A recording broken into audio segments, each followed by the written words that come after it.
नमस्ते। हमारे देश की शान, हमारे देश की जान, हमारा देश का पहचान, हमारा राष्ट्रीय ध्वज तिरंगा, जिसे हम गर्व से लहराते हैं। आज हर घर तिरंगा की चर्चा विशेष है, जोरों पे है। तो इसी कड़ी में आइए हम जानते हैं कि तिरंगा का इतिहास क्या है और ये जो नए नियमों में बदलाव किए गए हैं, तो आम नागरिकों को क्या छूट मिली है तिरंगा को लेकर।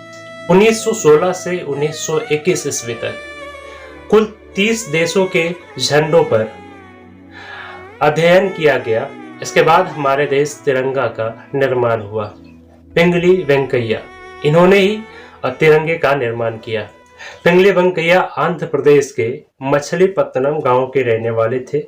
पिंगली 19 साल की उम्र में ब्रिटिश आर्मी में सेना नायक बन गए। दक्षिण अफ्रीका में एंग्लो बोअर युद्ध के दौरान उनकी मुलाकात महात्मा गांधी से हुई, जिसके बाद से वह हमेशा के लिए भारत लौट आए। भारत आने के बाद उन्होंने स्वतंत्रता संग्राम में हिस्सा लिया। बाद में वह स्वतंत्रता सेनानी के रूप में पहचाने जाने लगे। तिरंगा में शुरुआत में 3 रंगों का दिया गया। लाल हिंदुओं के लिए, हरा मुसलमानों के लिए और सफेद विशेष अन्य धर्मों के लिए। इसमें चरखे को प्रगति का चिन्ह मानकर दिया गया। 1931 ईस्वी में लाल रंग को हटाकर केसरिया रंग दिया गया।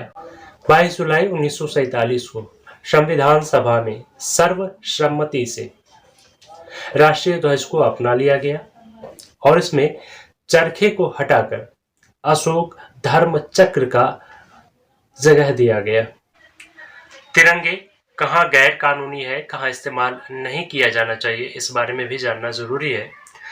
तो झंडे पर कुछ भी लिखना, बनाना या विलोपित करना गैर कानूनी है। किसी गाड़ी के पीछे, प्लेन में या जहाज में तिरंगा नहीं लगाया जा सकता है। किसी भी स्थिति में तिरंगा जमीन को नहीं छूना चाहिए। किसी अन्य झंडे को राष्ट्रीय ध्वज से ऊंचा नहीं लगा सकते हैं। तिरंगे को किसी भी प्रकार की यूनिफॉर्म या सजावट के लिए प्रयोग नहीं किया जाना चाहिए।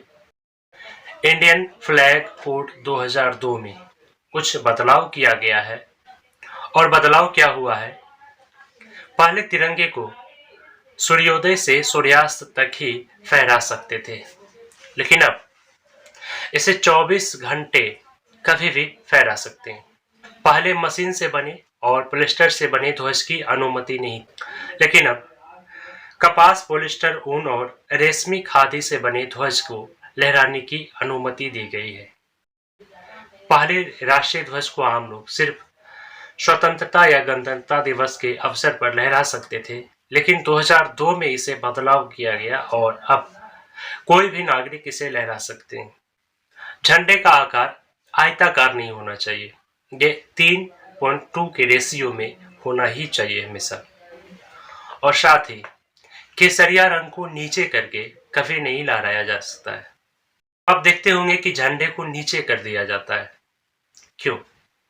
इसका कारण यह है कि जब देश में शोक हो, राष्ट्रीय शोक जब घोषित किया जाता है, तो उनके नाम पर तिरंगे को नीचे कर दिया जाता है। जैसे अटल बिहारी वाजपेयी की मृत्यु हुई थी, या हमारे देश के पूर्व राष्ट्रपति एपीजे अब्दुल कलाम की मृत्यु होने पे देश के तिरंगे को नीचे झुका दिया गया था उनके सम्मान में। और भी कई ऐसी स्थितियां बनी जब शोक में तिरंगे को नीचे कर दिया गया। दूसरा, तिरंगे को उल्टा लहराया जाता है। जब देश पर बहुत बड़ी विपत्ति हो या संकट हो, तब तिरंगे को उल्टा करके लहराया जा सकता है, और अगर आम लोग इसे लहराते तो यह गैर कानूनी है। अब जानते हैं हर घर तिरंगा अभियान क्या है। आजादी के 75 वर्ष पूरे होने के उपलक्ष्य में हर घर तिरंगे अभियान की शुरुआत की गई है। यह अभियान नागरिकों के दिलों में देशभक्ति जगाने के लिए और राष्ट्रीय ध्वज के प्रति जागरूकता फैलाने के लिए शुरुआत किया गया है। साथ ही प्रधानमंत्री ने यह आह्वान भी किया कि लोग अपने सोशल मीडिया पर डीपी के रूप में तिरंगे को भी लगा सकते हैं। तो आज की जानकारी इतना ही। और आप किस टॉपिक पे जानकारी चाहते हैं या कमेंट कर हमें बताएंगे। और अगर आप सोशल मीडिया के माध्यम से जुड़ना चाहते हैं हमसे, तो हमें अन्य सोशल मीडिया माध्यमों पर फॉलो कर सकते हैं। बहुत बहुत धन्यवाद। जय हिंद।